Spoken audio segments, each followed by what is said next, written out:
The headlines: an apparent suicide in the Belle. Hennessy Artistry organisers promise tight security. And junior volleyballers express confidence ahead of next week's Caribbean Championship right here. Welcome to Nation News for Tuesday, December the 1st, 2015.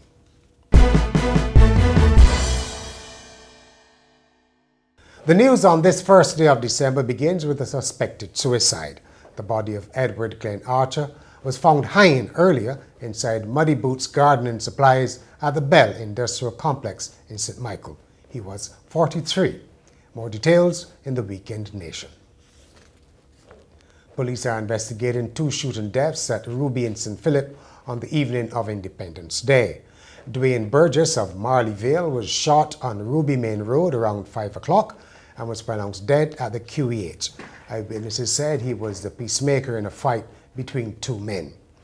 About 2 hours later, 34-year-old Shane Nurse of Ruby Tenantry was involved in a verbal dispute when he was shot multiple times.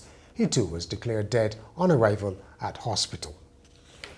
Police and organisers of the Hennessy Artistry show on Saturday say they will provide greater security in the wake of last month's terrorist attacks in Paris, where a music concert was targeted. Speaking during a site visit at Kensington Oval, Police Inspector Peter Gibson said the force usually put appropriate measures in place when such atrocities occur. Director at FAS Entertainment Al Jilt said more than 100 police officers and about 50 privately contracted security guards will be deployed at the show. The Barbados Association of Retired Persons and Globe Finance have launched a safer chip and PIN credit card. Managing Director of Globe Finance, Ron Davis, told a media briefing that the chip and PIN technology provides greater security against fraud. BARP President Ed Bushell said the new card is available to relatives of BARP members.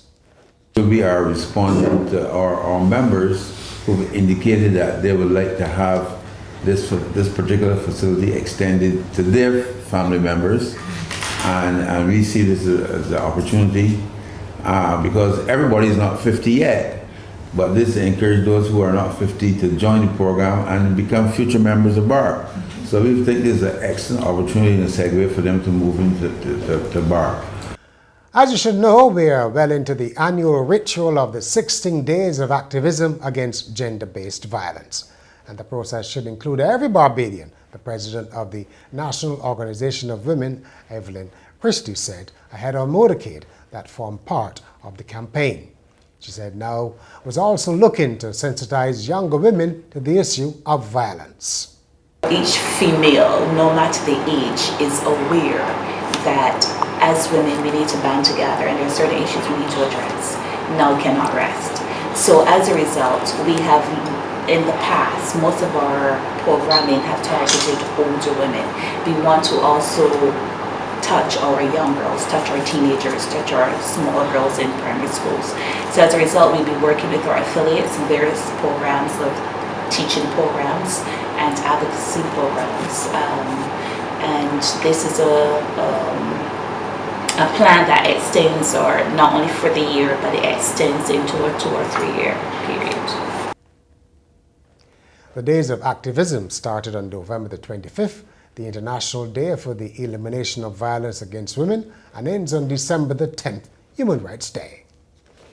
About 40 children from the Nightingale Complex have been treated to a cultural display by a team from the Chinese hospital ship Ark Peace. Health officers and nurses visited the home on Sunday, entertaining the children with song, dance, and kung fu. The children seemed intrigued by the visitors and welcomed them with open arms. And now for this week's commentary with Geraldine Edward. There have been complaints about the loss of community spirit and togetherness. People go to school or work or go home. There's very little interaction anymore. The church and the buses are no longer places to talk and catch up with neighbors. Everyone is wrapped up in their own lives and in electronic devices. Which is why the various parish carnivals serve a purpose. For a few hours on Independence Day, people in the communities can reconnect and have some fun. It is unfortunate that a lawless element has been spoiling these events with gun violence and fighting. There have been calls to end the carnivals, but is that really the answer? If we cower and run every time something happens, soon we won't be able to leave home or to go to school or work either.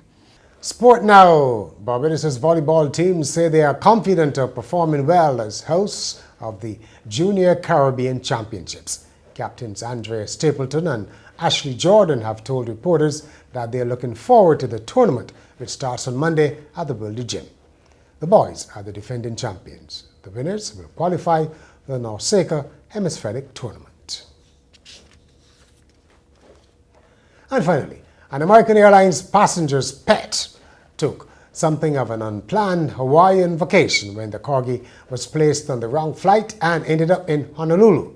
Hawaii News Now reports that Bethany the Pembroke Welsh corgi was headed with her owner from Seattle to their home in Jackson, Mississippi, and on Saturday when she was placed on the wrong connecting flight in Dallas.